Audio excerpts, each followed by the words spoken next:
But moving on, Yeah. a giant, it's Got not even quite a a few bullet. It's like bullets a in the 155 millimeter howitzer is flying straight into the face of humanity as the World War III lobby takes key positions in a Trump administration. As we predicted, we didn't sell anybody on lies. We weren't like some alternative media influencers who were saying Trump is going to be this anti-war administration. We always talked about the influence, the dominant influence of Miriam Adelson over Trump with $100 million. And Elon put forward $175 million for Trump's ground game. And this is a guy who says, we'll coup whoever we want. He wants the minerals. So we can go down the line with the selections, but Anya, you've done a lot of work on this character. Marco Rubio has been announced as Trump's pick for Secretary of State. What do you have to say? Yeah, this is why in my book, Corporate Coup, I went off on tangents about various U.S. figures such as Marco Rubio, because I figured that if a second Trump administration came around, that these would be the figures front and center. Though the one thing I will say about people who made positive or wanted to be positive, cut Trump some slack during the campaign is partially because I understand why people saw Biden and Kamala as so bad, but there's always this chance with Trump that something different can happen, because you hear him, well, for example, saying that he wasn't going to have Nikki Haley or Mike Pompeo in the administration. That seemed really exciting, and like he was going to make a decisive policy switch against neoconservatism. And then to see it go the other way, it kind of just makes it feel like that our elections don't really matter. That, yeah, someone like Miriam Adelson is going to be picking the administration no matter what, even with Trump, even with his own son, Don Jr., paying lip service to the anti-war base that Trump does authentically have and attempt to represent.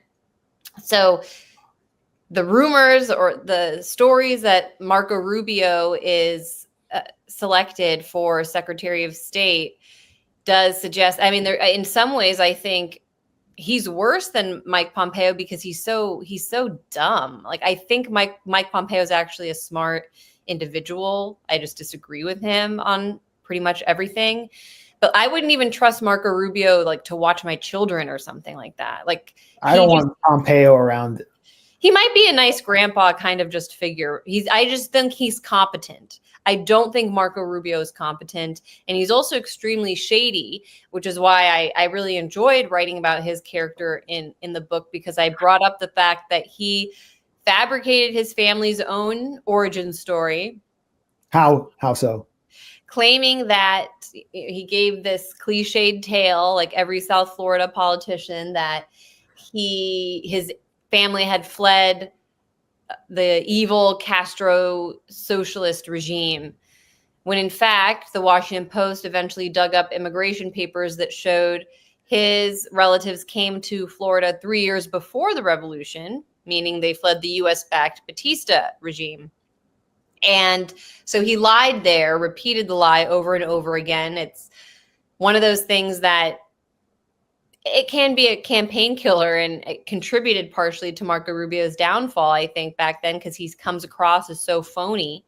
And that just shows if you're lying about your family, you really don't have any standards. And it's common for those Southern Florida, like Anna Paulina. Cruz also lied. Yeah, and Anna Paulina Luna, they all make up some stupid story about why they are who they are. But anyway, so there's that aspect. And then there's the story of his brother-in-law, Orlando Cecilia, who was actually jailed for, I think he was sentenced to a longer term, but ended up serving maybe 13 years in prison for running one of the top drug trafficking cocaine rings in Miami in the 1980s. This was someone that Rubio, by the time he was running for president, he'd come out of prison and had been featured on stage with Rubio at campaign events, this drug running brother-in-law of his. And he wrote in his memoir that he claimed that he was so shocked when authorities indicted Orlando and when he was imprisoned and arrested, that he had no idea that his brother was up to drug running. Then it turned out, according to local media in Miami, who found that Marco Rubio actually lived in the home at the center of the drug running ring when he was a teenager. He lived in the home where his brother-in-law was from which his brother-in-law was running drugs. With kilos of cocaine in a spare bedroom, according to the Miami New Times. So Marco Rubio, for him to have been living there and not known what was going on, means that he's pretty dense. Like that's the most charitable way to interpret it. You're a teenager and they're like, don't go into that bedroom. We're not going to tell you what's in there. Or why there are people coming in here at all hours of the day, like collecting little plastic goodie bags. They just really want to admire the interior of the forbidden room. And it wasn't my jaw is just moving in a weird way all the time, but I can't really tell you why, Marco. It's like I got a jaw problem. And, it also makes me talk really, really, really fast. I'm just really annoying and just an energetic guy, you know? One day you'll understand. Can you go and get those massive white filled baggies in the back and hand it to the guy out front? He really needs some salt. Yeah. The neighbors want to borrow a kilo of salt. Can you? Baking soda. I got.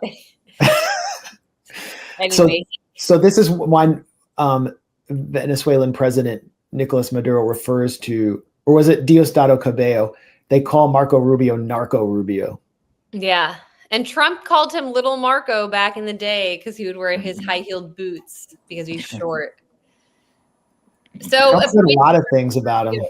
Yeah, what was the other tweet? The Adelson tweet. There are multiple Trump.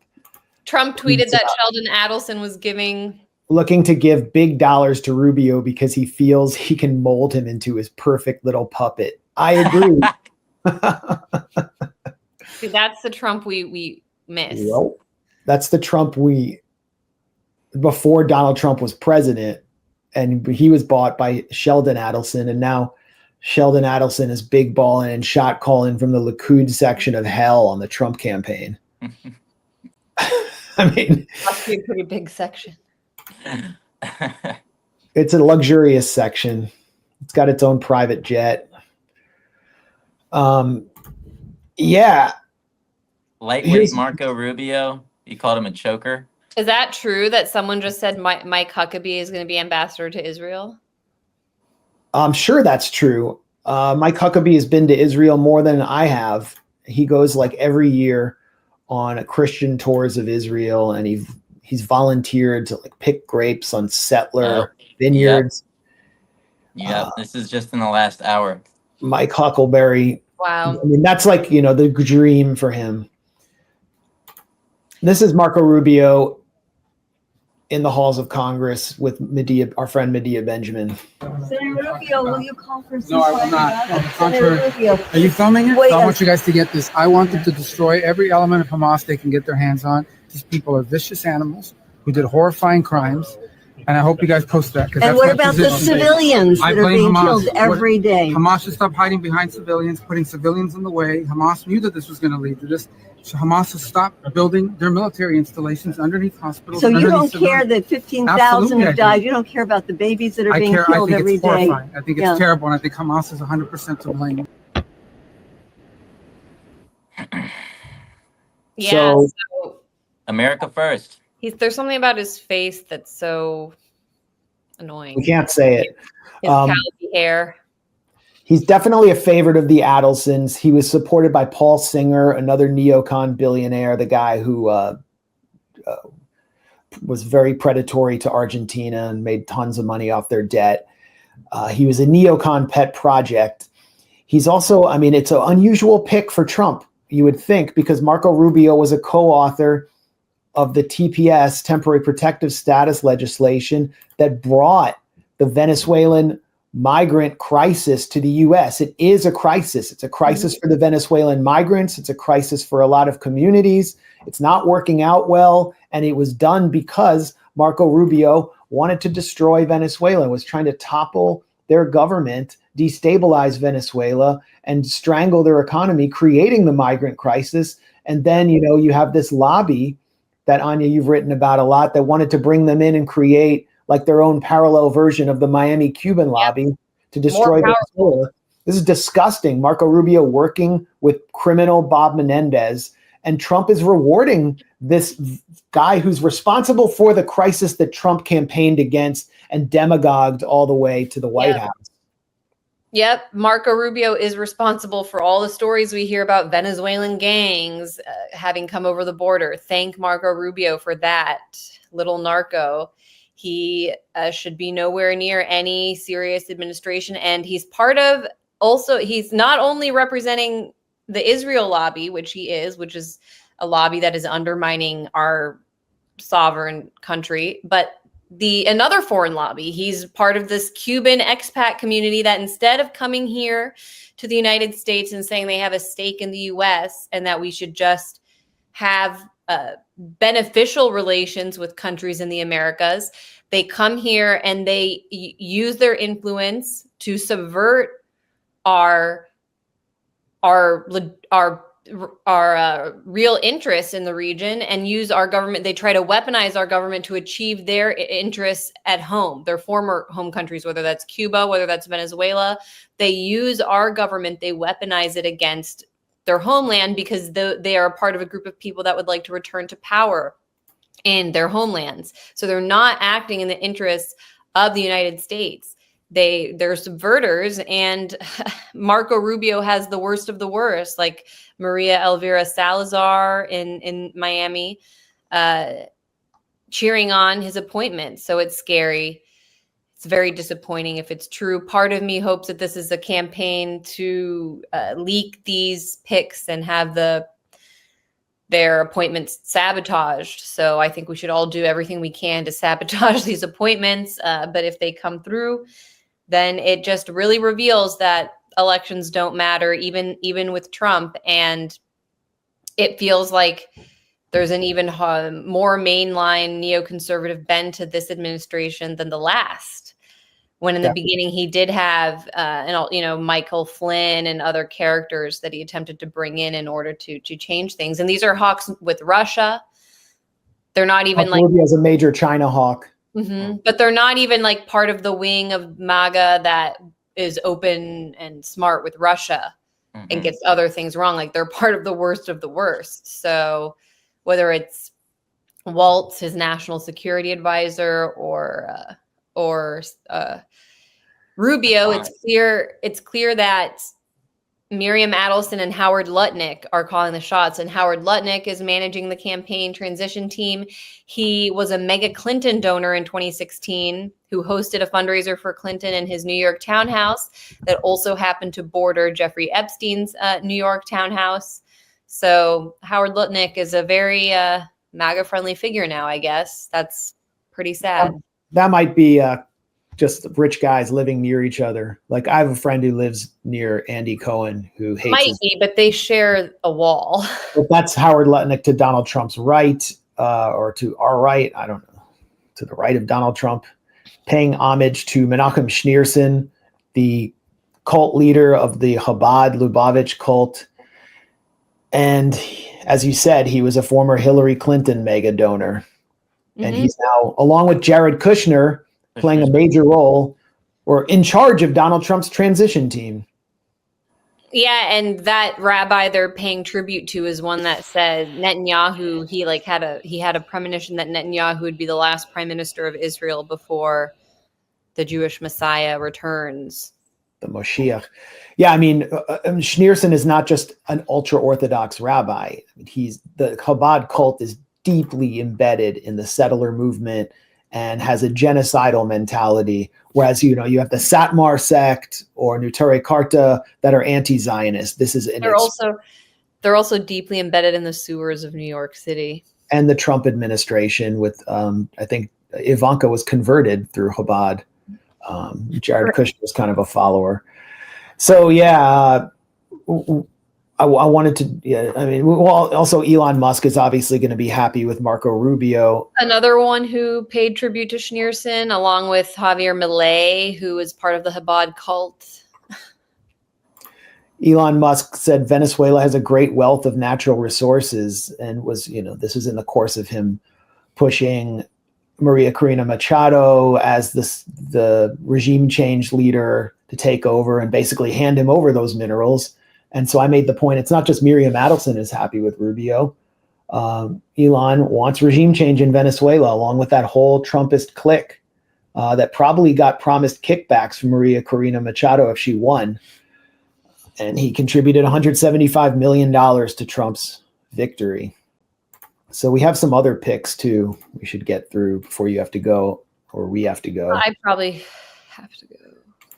A lot of people might have missed this, but Kristi Noem was selected is being named as the DHS secretary. And in March, she introduced a bill ensuring the security of God's chosen people bill as South Dakota governor.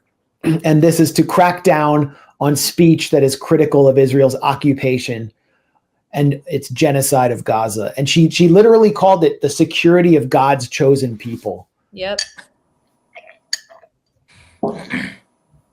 They're so chosen that she has to subvert the U.S. Constitution to protect them. Then we've got the always charismatic and incredibly alluring Elise Stefanik as UN ambassador, who won the Adelson Freedom Award or Justice Award. Here she is with noted kosher butt plug salesman Shmuley Botia. Greatest friends we've ever had. And having served as rabbi at Oxford University for 11 years, I know what it's like to see the anti-Semitism of the university. You man, odd looking. Presidents Penn, MIT. Is she that much larger than him? Yeah. Is he on his knees right now? He looks so bad. Look at that screenshot. And he actually just said, you manhandled the presidents of University of Pennsylvania and MIT. This is like a weird fetish video right now. He looks like a Hollywood extra there. Really. He looks like a goth. He looks like he's been like Thank you enough. What's the future of what we will do about anti-Semitism? It looks like a MAGA porn. If you're you got all that Adelson money, you can't pay for better mics than yeah. So the future is electing President Donald J. Trump. We need strong moral leadership in the White House, and then we need strong moral leadership in our higher education institutions. So yeah, she basically got all these props for interrogating the presidents of UPenn, Harvard, and MIT, and it eventually led to Claudine Gay, the dean of Harvard University, being tossed out. The Manhattan Institute's Chris Rufo showed that she had committed plagiarism on some level, and they got rid of her. And it was a complete op. And Elise Stefanik led it, and she's now pushing for harsh legislation to crack down on any pro-Palestine activity on campus. And this is her big reward. And her whole career has been paid for by the Adelson family, which is basically a cutout for apartheid Israel. And we got Mike Huckabee. You mentioned Mike Waltz, Anya. Any final comment before you have to go? And then I'll wrap up. Just that he's a mega neocon, loves it, again, represents the worst of what the Republican Party can be. And I worry now that we're going to get this World War III under Trump that I was sure we would get under Harris. So, yeah, I mean, Mike Waltz is a former Cheney staffer. Elise Stefanik is a former George W. Bush staffer. Marco Rubio comes out of the mold of the Bush neocons from Bush's second term. And Trump sold his administration as America first, and we're getting... I was hoping for one edgy appointment, like Rick Grinnell, or, put Don Jr. as national security advisor. Just do that kind of stuff for all I care. No, instead we're getting, the nightmare scenario. So we'll see. There are rumors that Lindsey Graham is leading the list of candidates for defense secretary. I mean, great. Let's just rip the mask off and go for it then. In that case, let's just go into crisis mode, because those people are going to they're going to end up like destroying, if you want an accelerationist, I guess, destruction of U.S. empire and probably Israel. I mean, they can give Israel everything they want. Good. Israel will end up destroying itself. Like, it won't last that long. Go for it, guys. Go for it. Get the smackdown. Yeah, I mean, with the UN ambassador, it's already basically the second seat of Israel. But Linda Thomas Greenfield was so banal. You almost never saw her there. I'm all for Elise Stefanik being there because she lifts the mask on U.S. empire. And it's going to be a very unbearable face and voice. And it will be so nakedly, virulently ultra-Zionist that it's going to be hard for even the Europeans to go along with. So it in some ways, it's better in that respect. Same with Mike Huckabee being yeah, go ahead. Well, let me just say my All right, Anya Parampil, thanks so much for joining us. And we'll Hope to hopefully see you soon, again Wyatt. soon. Bye. Take care, Anya. Go ahead, Wyatt. I was just going to say that I was before a little bit more sympathetic to this idea that if Trump gets in, then all of a sudden, like, liberals will kind of remember what it was like, when 2020 or whatever, and they'll be willing to fill up the streets for the same sort of things that Biden does, right? That they might all of a sudden, just because it's Trump doing it, they might be willing to protest a little bit more.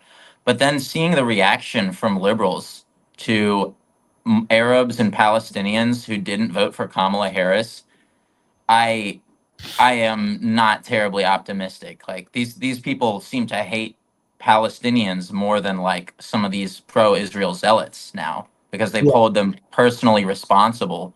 So there's just thousands and thousands of posts all over social media, all over TikTok, where it's just people bragging about how they're going back to Starbucks and and they can't wait for Trump to turn Gaza into a parking lot, and that's what you get for not voting for Kamala Harris.